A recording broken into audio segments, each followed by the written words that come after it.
जय श्री राधे राधे। सर्वप्रथम आप सभी को श्री कृष्ण जन्माष्टमी की बहुत बहुत शुभकामनाएं।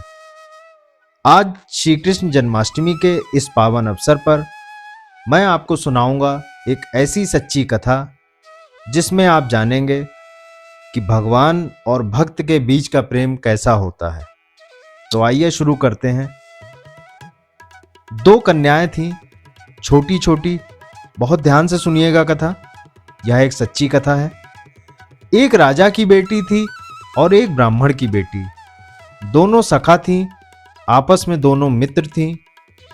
एक बार राजा के यहाँ पर एक संत का आगमन हुआ तो संत शालिग्राम भगवान की सेवा कर रहे थे। वह दोनों कन्याएं बैठकर ये सब देख रही थीं। दोनों के मन में भाव आया कि संत जैसे सेवा कर रहे हैं वैसी ही सेवा हमको भी मिल जाए। तो दोनों ने संत से कहा कि बाबा, हमको भी ऐसी ही सेवा दे दो, हमको भी ठाकुर जी दे दो। तो संत ने मन में विचार किया, ये छोटी छोटी कन्याएं, ये क्या जाने असली नकली क्या होता है। उन्होंने शालिग्राम जैसे दिखने वाले दो चपटे पत्थर दोनों को दे दिए। दोनों कन्याएं बहुत प्रसन्न हुई, बोली वाह, हमको ठाकुर जी मिल गए। दोनों ने गुरु जी से पूछा, गुरु जी, इनका नाम क्या रखें?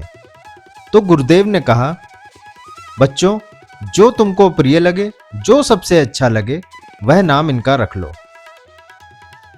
एक बार जो बड़े चिकने से पत्थर थे हाथ से फिसल गए तो एक कन्या ने कहा, हम इनका नाम रखते हैं सिलपिल्ले भगवान। कौन से भगवान? और दोनों ने अपने ठाकुर जी का नाम रख दिया सिलपिल्ले। यह कोई ऐसी कथा या बनाई हुई कहानी नहीं है, या भक्तमाल जी की कथा में एक सच्ची कथा है। अब ये सिलपिल्ले भगवान दोनों कन्याओं के सिलपिल्ले भगवान हो गए। अब दोनों कन्याओं के साथ में कैसी घटना घटी? तो जो ब्राह्मण कन्या थी, जब थोड़ी बड़ी हो गई तो सिलपिल्ले भगवान की सेवा करती थी। उसके दो भाई थे, दोनों भाइयों में विवाद हो गया। दोनों भाई अलग अलग रहने लगे। एक दिन विवाद के कारण बड़े भाई ने छोटे भाई के घर में आकर लूट मार करी, उसको बहुत मारा, उसका सारा घर का सामान हड़प लिया और उसी सामान में बहन के सिलपिल्ले भगवान भी ले गया। अब बहन तो बेचारी रोने लगी, उसके तो ऐसे प्राण हो गए मानो अब वह जीवित ही नहीं रह पाएगी। वह कन्या ठाकुर जी के बिना रोने लगी। भाई बोला, पूरा घर लुट गया, उसकी तुझको तनिक चिंता नहीं है, वो तेरे पत्थर के भगवान खो गए, उनके लिए तू रो रही है? वह बोली, वो पत्थर नहीं है, मेरे प्राण हैं, मेरे जीवन हैं, वो नहीं मिले तो मैं प्राण त्याग दूंगी। भाई बोला, जा, किसी और ने नहीं लूटा है तेरा, वो भी तेरा बड़ा भाई है, जाकर मांग ले, दे दे तो लेकर आ जा।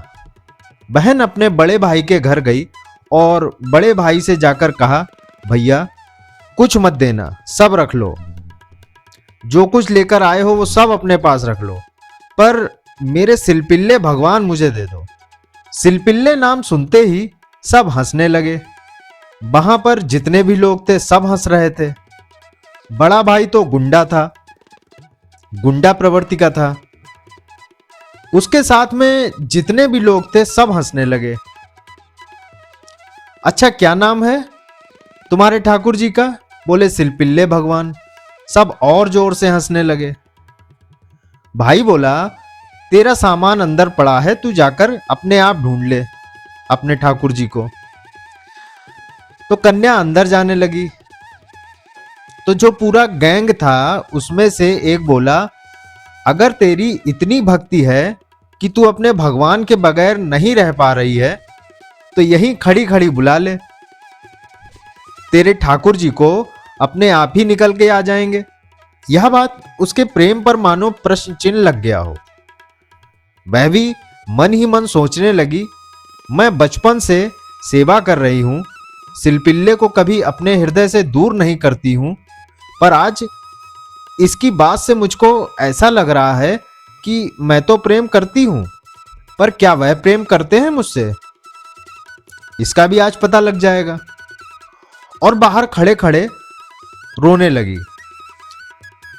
रोते रोते आंखों से अश्रुधार गिर रही है और हे नाथ, हे नाथ, हे मेरे सिरपिल्ले नाथ, इस प्रकार से वह करुण रुदन करने लगी। और जैसे ही उसने करुण रुदन किया, अपनी भुजाओं को उठाया, तो कक्ष में से वह सामान्य सा पत्थर, जिसकी वर्षों से सेवा कर रही थी, वह अपने आप उछल करके आया और उस कन्या के हृदय से आकर के लग गया। बोलो सिलपिल्ले भगवान की जय। और महाराज यह देख करके भाई और उसका जो पूरा गैंग था वह सब आश्चर्यचकित हो गए। परिणाम यह हुआ कि उन लोगों ने सब सामग्री जो उसके भाई से लूटी थी सब इकट्ठा करके दे आए। बोले भैया, हम तो यह सब ऐसे ही समझते थे, पर आज वास्तव में हमने भक्त और भक्ति का दर्शन साक्षात कर लिया, मुझे क्षमा कर देना। अब दूसरी तरफ वह राजकन्या, उसके सिलपिल्ले भगवान, उसके साथ कैसी घटना घटी। कन्या का विवाह हुआ और जिस पुरुष के साथ में विवाह हुआ वह किसी भी रूप से भक्त नहीं था। ना तो वह भक्त था और ना ही उसका परिवार भक्त था। कन्या ने विवाह के लिए मना तो किया, पर माता पिता नहीं माने, विवाह कर दिया। अब वह तो अपने सिलपिल्ले भगवान को हृदय से लगा करके बोली, मुझे पता है यह मेरा पति और यह मेरा परिवार जो है यह बिल्कुल भी भक्ति भाव के चित्त में नहीं है, पर नाथ, बस आप मेरे साथ रहोगे तो मैं पूरा जीवन यहां निकाल लूंगी। अब जिससे उसका विवाह हुआ था वह तो काम, क्रोध, लोभ, मोह सब था उसके अंदर। वह तो इसी कारण से विवाह कर रहा था, भोग वृत्ति थी उसकी। लेकिन कन्या के चित्त में यह भाव था कि यह वैष्णव नहीं है, इसको तो मैं स्पर्श भी नहीं करने दूंगी। वह रात्रि में चर्चा कर रहा था पत्नी से, बात करने लगा। बात करते करते उसने कहा, यह क्या है तुम्हारे हाथ में। बोले, यह मेरे भगवान है, सिलपिल्ले भगवान। अब सिलपिल्ले नाम सुनते ही वह जोर जोर से हंसने लगा और हंसते हंसते बिस्तर से गिर गया और बोला, ये कौन है सिलपिल्ले भगवान। वह बोली, आप हंसिए मत, या मेरे ठाकुर जी हैं, मैं बचपन से इनकी सेवा कर रही हूं। उसने कहा, अच्छा ठीक है, रखो इनको अपने पास। लेकिन वह बार बार दूर करना चाह रहा था, बार बार लेकर के हटाना चाह रहा था। और वह राजकन्या कस के पकड़े। बोले, नहीं, आप इनको मुझसे दूर मत करो, या मेरे प्राण हैं। अगर यह मुझसे दूर हुए तो मैं प्राण त्याग दूंगी। 1 दिन, 2 दिन, 4 दिन, 5 दिन बीत गए, लेकिन वह ऐसे ही रही, सिलपिल्ले भगवान को हृदय से लगा करके। उसका बस यही था कि मैं पूरा जीवन इनके साथ नहीं रह सकती, पर आप रहोगे तो मैं भी रह लूंगी यहां। एक दिन राजकुमार को बहुत क्रोध आ गया और उसने हठ पूर्वक सिलपिल्ले भगवान को खींच करके बाहर एक सरोवर में फेंक दिया। जैसे ही सरोवर में फेंका, वह एक राजकन्या वहीं मूर्छित होकर गिर पड़ी। पूरा परिवार इकट्ठा हो गया। सब लोग सोचने लगे, अरे ये क्या हो गया, इसके कहीं प्राण ना निकल जाएं, पूरे गांव में हमारी निंदा हो जाएगी। इसके पिताजी तो बहुत बड़े राजा हैं, हमको कारागृह में डाल देंगे। तो क्या किया तूने। बोले, कुछ नहीं, पत्थर सीने से लगाकर बैठी रहती थी, मैंने फेंक दिया, तो अब नाटक कर रही है मूर्छा की। खूब प्रयास किया गया लेकिन होश ही नहीं आया। जैसे तैसे होश आया वैद्य के बुलाने के बाद। उठते ही बस यही बोली, मेरे सिलपिल्ले कहां हैं, मेरे सिलपिल्ले कहां हैं। गोताखोरों ने जाकर पूरा सरोवर ढूंढ लिया, लेकिन ठाकुर जी नहीं मिले। अंत में वही सरोवर के किनारे जा करके बैठ गई और रुदन करते हुए बोली, हे मेरे सिलपिल्ले नाथ, यदि मैंने वास्तव में बाल्यकाल से आपको अपना प्रियतम मान करके आपकी सेवा करी है, तो मैं अपने प्राणों को त्याग दूंगी अगर आप मुझसे दूर हुए तो। पूरा परिवार खड़े होकर के देख रहा था। जैसे ही उसने कहा कि हे नाथ, यदि आप नहीं आए तो मैं प्राण त्याग दूंगी, यह बात कहते ही हे नाथ कहते हुए रोने लगी। तुरंत सरोवर में से अपने आप सिलपिल्ले भगवान निकल करके आए, उसकी छाती से आकर के लग गए। यह दृश्य देख करके परिवार नतमस्तक हो गया और उस कन्या को वापस उसके घर छोड़ आए।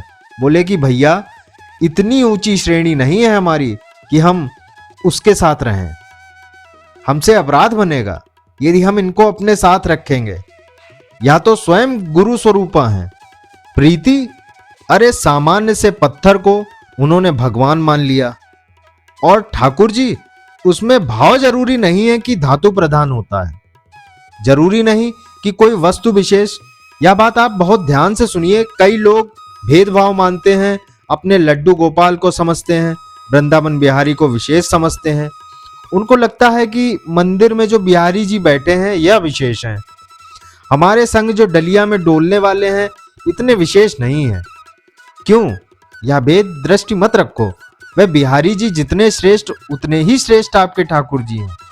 यह विश्वास रखो, अपने ठाकुर जी के प्रति आप भाव प्रगट रखो। तो भैया, संसार में हर वस्तु चली जाएगी आपसे दूर, जिसको आप स्नेह भरी दृष्टि से देख लोगे। इसलिए स्नेह भरी दृष्टि से देखना है तो केवल ठाकुर जी को, उनकी लीला को, उनके धाम को, उनके प्रसाद को और उनके जनों को ही देखो। और या फिर जिससे स्नेह हो रहा हो, चाहे वह पुत्र हो, पुत्री हो, माता हो, पिता हो, मित्र हो, यार हो, कोई भी हो, उसको भगवत भक्त बनाओ। क्योंकि भगवत भक्त बनने के बाद उससे स्नेह हो तो भी वह स्थिर तो रहेगा। आप वैष्णव हैं और वह संसारी है, तो कोई भी संबंध क्यों ना हो, स्थिर नहीं रहेगा, चला जाएगा। तो यह थी कहानी सिलपिल्ले भगवान की। तो आइए एक बार मिलकर फिर से बोलते हैं, जय हो सिलपिल्ले भगवान की, जय हो ठाकुर जी की।